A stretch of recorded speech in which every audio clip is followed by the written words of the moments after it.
If you're not thinking about having kids yet, you're not alone.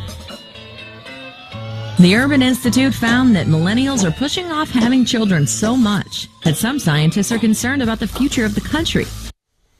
Let's face it, America is soon to begin rising and falling on the merits of the millennial generation.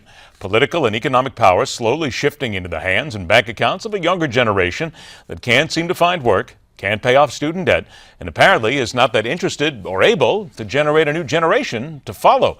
Birth rates among women in their 20s fell to the slowest pace in history as of 2012, declining more than 15% in women aged 20 to 29. That means fewer taxpayers, fewer children, and fewer people to at least try to solve a mounting debt that shows no sign of slowing down. Our first guest is founder and host of The Doctor Weighs In, board-certified internist and emergency physician, Dr. Patricia Salber. Dr. Salber, good to see you again. It's nice to be here. Let's look at positives here first. Look, I know that that's probably the wrong thing to do. I get it. But there are some positives in this because it would seem that the teenage birth rate is reaching an historic low. And there actually would seem to be some things that are good indicators for perhaps maybe even families down the road. Yeah, well, I think so. And even though we're seeing birth rates drop in younger women from early 20s to late 20s, they've actually risen in the greater than 30. So it may not be that we're having the millennials not have children, they're just choosing to have their children later. How much of this, in your opinion, though, is due to the economy? Because every time you read this story, they bring up the crash and the fact that, as I mentioned, many people are unable to pay their bills and at least their student debt. How much, in your opinion, is that? I think it definitely did have an impact. The fall in the birth rate's been going on for quite a while, but since 2010, the rate of decline in the birth rate has actually slowed, which correlates with the end of the recession. So what are the downsides here? Because we're talking about the millennials, and I have to tell you that I saw this in one of the New York papers, and I can't remember which one, but it just... one of the great headlines, baby bust, millennials birth rate drop may signal historic shift. And then I get another one, New Yorkers have stopped breeding.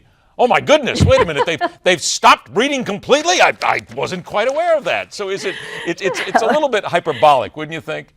I think it's a little hyperbolic, and again, as I said, it may just be that they've decided to breed a little bit later in life. But that's really I do think we need to... No, please go ahead, I'm sorry, I didn't mean to, please go ahead. Oh, I was just going to say, I do think we need to be a little concerned since about 2007, the birth rate in the United States is below replacement.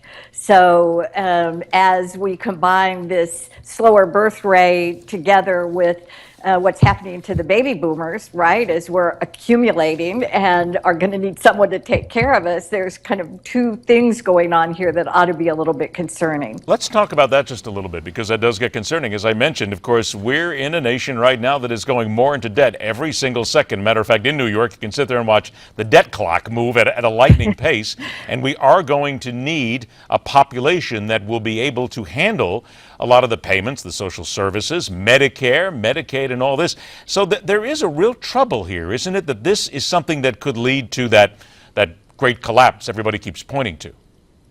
Sure. Well, I don't know about a great collapse, but I do think there's a problem when you have more and more people at the end of the spectrum who are collecting Social Security and Medicare and other social programs, which are all good things.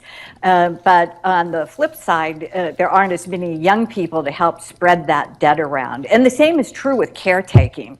So we're going to have more people who are going to need caretakers and smaller families and fewer people to provide that help, that family help to older people. Is this mostly along economic lines, or is there a culture shift in here as well, perhaps, for the lack of babies? Well, I think there absolutely is a culture shift. The mean age of first birth is now 26. So again, women are having their babies later, and we also know that they're in the workforce more than ever before, including being in professional school and getting advanced degrees and so forth. So yeah, I think there's definitely a cultural shift, and I think there's a cultural shift accounting for the the decrease in teen births as well. And well, you mentioned that that birth rate is falling, teenagers actually becoming maybe more responsible at this point. So again, if we're looking for that positive here, maybe something is actually paying off.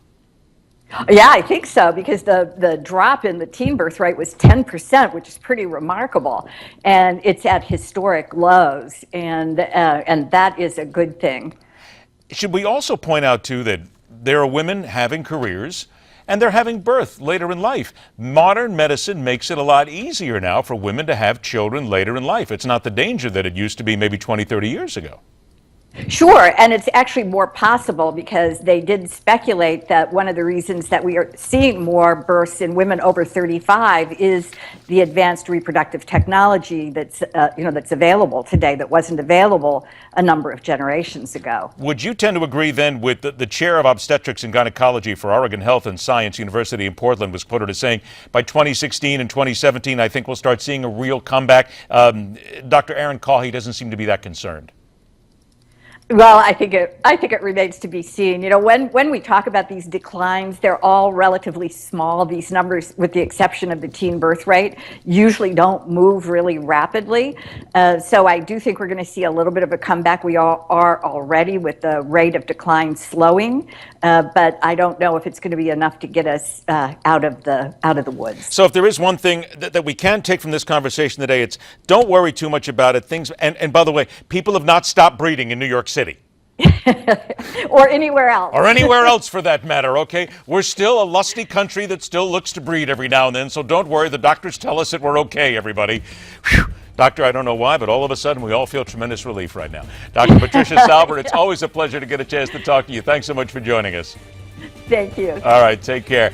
Coming up next, let's get inside the arena and find out, of course, what's happening after we take a check on Wall Street right here on MidPoint. I've been